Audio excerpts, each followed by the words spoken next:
Hey, how's it going? Keith Morgan here for TechTyro.com, and today we're going to be taking a look at the final stage of our custom set extension tutorial. So this will be the final composite using After Effects. So let's take a quick look at what we're going to be making here. So you can see we've utilized the building we've made in the past 5 steps, and we'll be looking at some new tracking techniques using Mocha AE. Which is an external plugin that comes paired with After Effects. And then we'll also be using some simple color correction techniques and some other final compositing whiz-bangs for your enjoyment. So with that, let us go right into it. So I have our footage here in our project, so I'm just going to drag it out onto the stage, and then I'll make a new composition. And if you remember in Blender, we rendered out our building on frame 402. So I'm just going to jump ahead right to frame 402. And if you want to get there, if you go down here to your timeline, there's the time display. And if you want to see which frame you're on, you can either look at this little dinky number down here, or if you control click on the timestamp, it'll change to the frame number, and that'll just help you navigate the time better. So this will actually be the end of our video. So I'm just going to grab the handle and hold shift so that it snaps to our timeline marker. And then I'm just going to pick an arbitrary point where you won't actually see where the building's going. And shorten it to that. Maybe a bit more. It doesn't really matter. Whoop. Sure. And we'll, once we have our handle set where we want, we'll just hit trim comp to work area. So now we have our footage here. And if we go ahead and drop our building render in on top of our footage here, you'll see we get our building. If you remember, we also rendered ours out at 125%. So we'll just go ahead and scale it down to 80%. And now you see it's back to the size we had in Blender in our viewport. So yeah, I don't even know why we go any further, because this already looks good enough, but I know you guys aren't that easily taught, and you guys are quite wise, so I know I cannot get away with just doing this. So we'll just hide our building layer for now, and we'll do our advanced tracking method. So with our footage selected, we'll just go ahead and go to animation and then track in Mocha AE. So when you first open Mocha, it'll ask you for the frame range that you have here. Just go ahead and hit OK. It's just grabbing the metadata from the footage that we're using. So you can see here it's got the whole length of the footage, and then between these handles are what we are actually using in After Effects. So if we just go ahead and go to the final frame that we're using, frame, if we just type it in here, 402, we'll jump to that. So what Mocha lets you do is use, well, it uses rotoscoped areas, and then it tracks the pixels within those areas, and then it will spit out either corner pin data, which is a distortion method, or just the rotation and translation data, which is what we have been using in After Effects to begin with. But this is a bit more robust than the 2D tracker is, which is the 2 points. This will actually track an entire area. So that's quite handy. So we're just going to go ahead and go up here to the Create Bezier Layer tool, and we're just going to go ahead and draw some points around these high contrast areas, such as the building here and the light posts. And then you should just be able to double click on the final point, or your starting point rather, and you can just close off the shape. And so, you know, we have this large area. Now the larger your area it is, the longer it'll take to track. But if you want it to get locked down in that area, it's best to sample the entire area. So we're just going to go ahead down here to track, and we're just going to track backwards. Alright, so you can see that it is now finished tracking, and it stopped when it got to our handle in point here. So that is quite handy. So if we just scrub through this, you can see, you know, it stays actually stayed quite well. And yeah, so I think we can use this.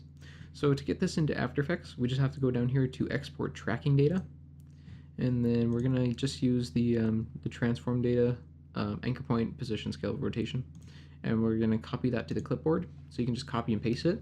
So we'll just minimize Mocha now, and if we go to our building here, turn it on, and actually we're gonna make a new null object, and this will just make a global object for us to use if we want to add multiple objects to our scene. So what we're going to do here is we're just going to, with our null selected, hit Control V or paste or whichever method you want to get that on. And you can see that our null object now has all this data on it. So if we hit P or R or whatever, you can see we have all these keyframes. And just a hint, if we just undo that, wherever your cursor is when you paste it is when it'll start pasting all those keyframes.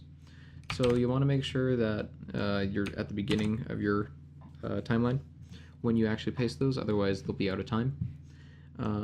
So we have that. And actually we don't need the anchor point data, because otherwise the null doesn't move as much, therefore giving not a, well, it would move, but just don't worry about the anchor point, it gets messy. The position, rotation, and scale should suffice for this. So we'll go forward in time to our final frame where the building actually lines up with the null, and then we'll take the pick whip and parent it to the null object. And now if we go through here, we can see our building actually stays in place quite impressively well. So yeah, that's that part. So now we're gonna have to do a little bit of minor compositing now. So you can see here we have like this hill area in front that our building is resting on, but should really not have such a straight line across our building. So to fix that, we're just going to mask off some of this area and feather it out just to blend it in with the bottom a bit. So I'm just going to zoom in here, take our pen tool, you can hit G if you want the shortcut, and with our building selected, I'm going to hit T and drop our opacity just so we can see the building, or sorry, the landscape behind it. And I'm just going to draw a really rough line that follows this kind of line here. And you might lose, a little bit of detail in your building, but that's the point. And so it looks a little bit, so it looks occluded by objects in the scene, which if you want to your render to look right, you'll have to do. So if we hit M, we can bring up our mask options down here, and we'll change it from add to subtract, and that'll bring our building back up here. If we hit T and bring up our opacity again, we can see what we got. So right now it's just like this straight line, but if we hit F, we'll get our feather options, and we'll just bump it up to maybe like 5. And you can see we got this nice gradient of opacity here. And even that's starting to blend quite well. There's this one issue that you can see the one light post behind it, but I don't think you'll actually be able to make it out. If you wanted to, actually, you could just duplicate your footage here, Control D, hit time, and then freeze frame.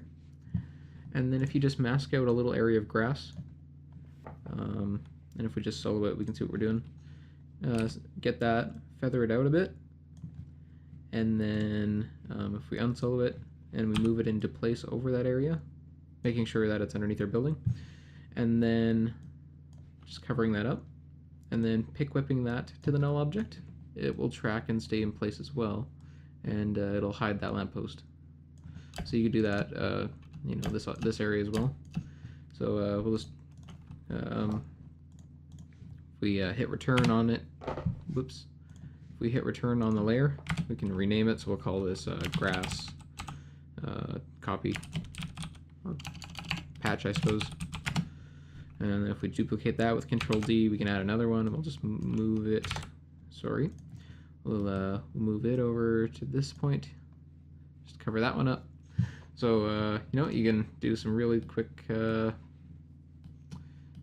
stamping, I guess, in your scene if you wanted to get rid of some of that stuff. And, you know, because it's tracked, it'll stay in place, so that's always handy. You won't have to keyframe it or anything. So we have that. You'll expect a little bit of shadow to be here on the ground, so we'll do that next. Add a new solid, and we'll make it a black solid. Make comp size, sure, why not? We'll put it below the building, and then we'll just hit the eye on it so it disappears. And we'll just, in this area here, just make a very close-fitting edge for this. Just something, you know, rough. It's not going to be the building shadow, but it'll be some ambient occlusion on the ground from the building itself. So you don't, it won't be too intense, but it'll, you know, it'll be enough to show that the building has influence in the scene. So we'll hit the eye on it again now that we have it masked off. We'll hit F to bring up its feather options, and we'll feather it out a bit. And so we have that, and yes, that's way too intense. So if we hit F4 or this toggle switches mode down here, we'll get to use the transfer modes here. If we change it to something like soft light maybe, and then we drop the opacity just a bit, we get that. And if we just turn it off and on, you can see the difference that made. You know, it looks like it's actually occluding some of the light in this area. So that's another handy thing to help it look a little bit more incorporated into our scene. So we have this now. One or a couple last things we're going to be touching up on this now is some color correction on the building, and then an overall color correction on the scene to make it look a little bit better. So I'm just going to go ahead and save as, and we'll go from there. I'm just going to go ahead and grab the building here, and we're going to go to the effects panel, and if that isn't there, go window, and it should be under effects controls. And then if you just right click on the panel, we'll be able to add some more filters to it. So the first one we're going to add is a blur, fast blur, and we're just going to do this because the quality of the image of the render is better than the footage was. So we're just going to blur it out slightly so that it has the same graphic quality, so it doesn't stand out too much. So we're going to just turn on repeat edge pixels just in case, and we're going to blur it maybe by 1 pixel. Ooh, that even looks like a bit much. But if you zoom out, you can see that it, at 100%, it looks to be pretty on par with the rest of the image, especially where that feathers out here on the edge. Yeah, it looks about the same. You could do 0.5 values if you want, or even like 0.75 if you think 1 was too much. And so, you know, it's a subtle effect, but it adds quite a bit to the scene. Another thing we're going to add now is a color correction curves. And we're not going to have to do too much here. What we could do is brighten the face slightly. Just bring it up ever so slightly. And I think the shadows are probably good. Yeah, we did a pretty good job lighting it, so we don't have to do too much. If you guys wanted to add a little bit of the red back, or if you wanted to make it look a little bit warmer, you could do that. I'm actually going to drop it out just a smidge, because the sky was actually quite cloudy that day, or at least where the sun was, so not too much red light was coming through. It's quite blue in that direction. So we have this, and yeah, so it's subtle, but it adds something. So lastly, we're just going to add an overall color correction to this. So I'm going to add a new adjustment layer, and we're going to add a color correction tint and a color correction curves.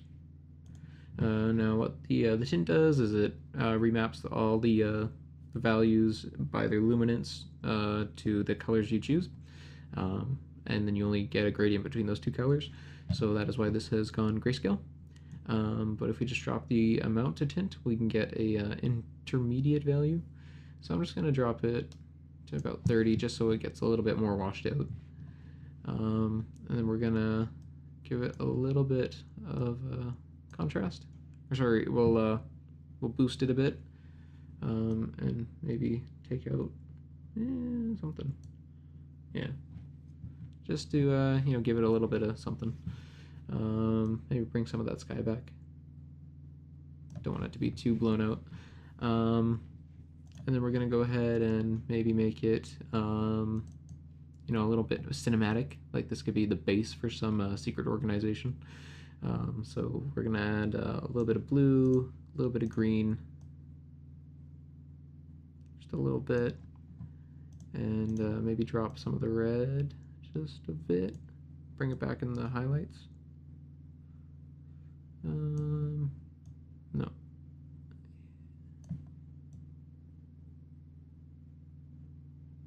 Something like that. Go back to the RGB, maybe darken it back a bit. Yeah, something like that. So let's go ahead and do a ramp preview of this with a 0 on our number pad. Oh, okay, so you can see we forgot to attach our occlusion layer here. So we'll just go and find the frame it lines up with, which looks about that one, and we'll parent it to the null object. And now that stays on there. All right, let's try that again.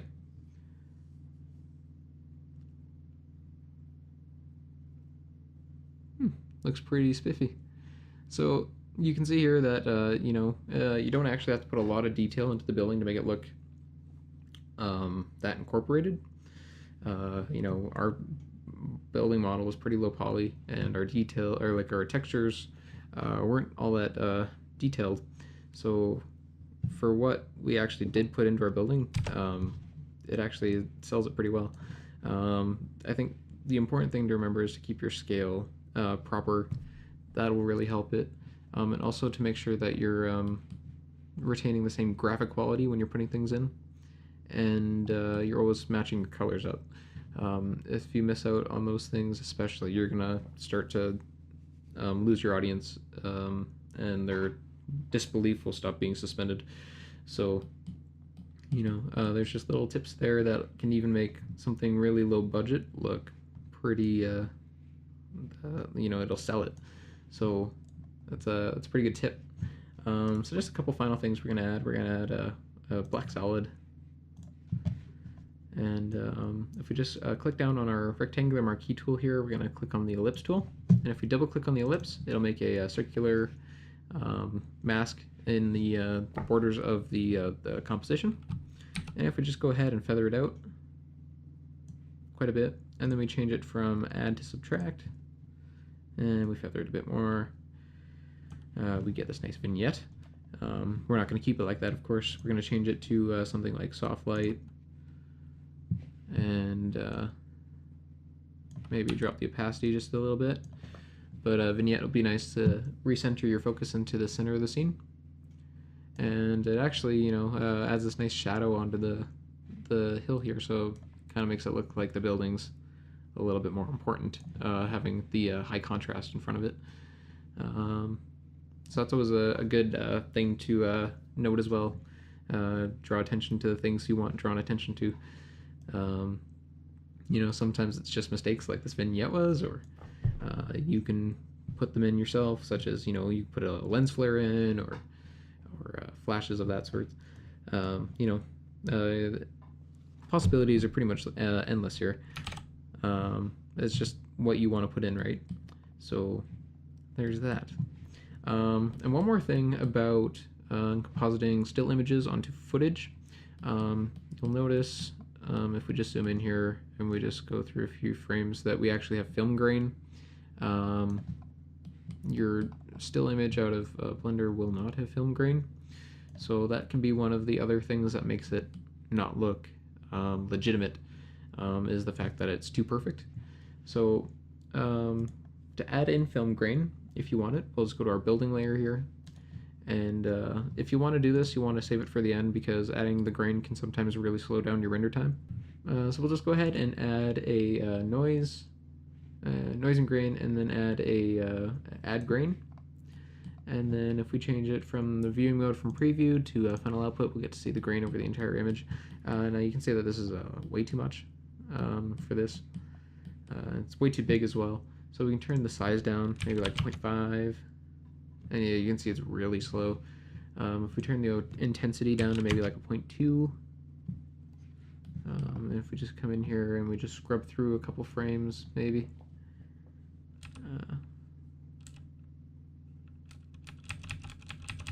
Yeah, if you look in this area especially, you can see that the colors do oscillate a bit with the grain.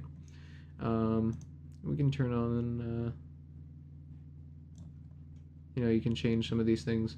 I might boost the intensity a bit, maybe about 0.4, just so we can get a little bit more grain in there.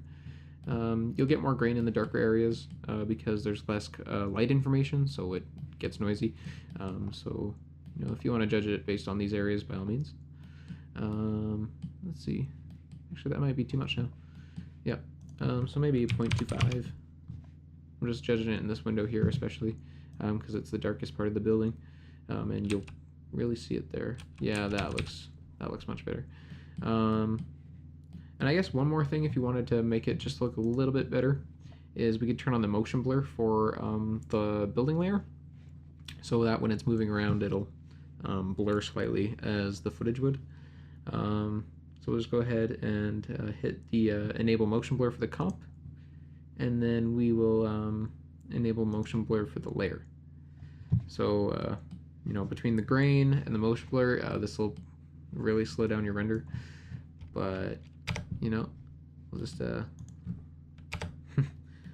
a RAM preview here and see what we got.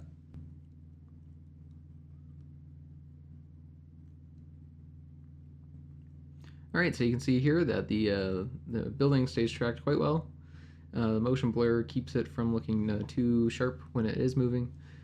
The shadow here we put on the ground makes it look like it actually is occluding some of the light in that area. And the color correction really lends its hand to it. You can even see some of the grain here in this area. Just zoom in here. It's pretty subtle, but you can kind of make out the fact that the building is noisy as opposed to just being that static image. So all those things together go ahead and make a pretty convincing composite. The building might not look too realistic, but like I said, sometimes it's not what you put in quality-wise to the actual asset, but it's all how you composite it in the end that makes it look and sell the shot. So it's all about fakery in this business. You do what you can, and what you can't do you fake, and in this circumstance I think we faked it pretty well. So I hope you guys really enjoyed this tutorial series, and you guys are confident in making your own set extensions now. This is a pretty simple one, but I'm sure you can imagine just the extent that adding 2D elements into the background can really add to your renders, especially when you have something in mind that you just can't find a source image for, and you just want to go make yourself. So I hope this procedure was also easy enough for you guys to follow. If you guys have any questions, comments, or concerns, you can contact us on the website, Facebook, Twitter, email, all that stuff. Yeah, we hope you guys enjoy the series, and we look forward to putting out more series like this in the future. But thanks for watching. So for Tech Tyro, this is Keith Morgan, signing off.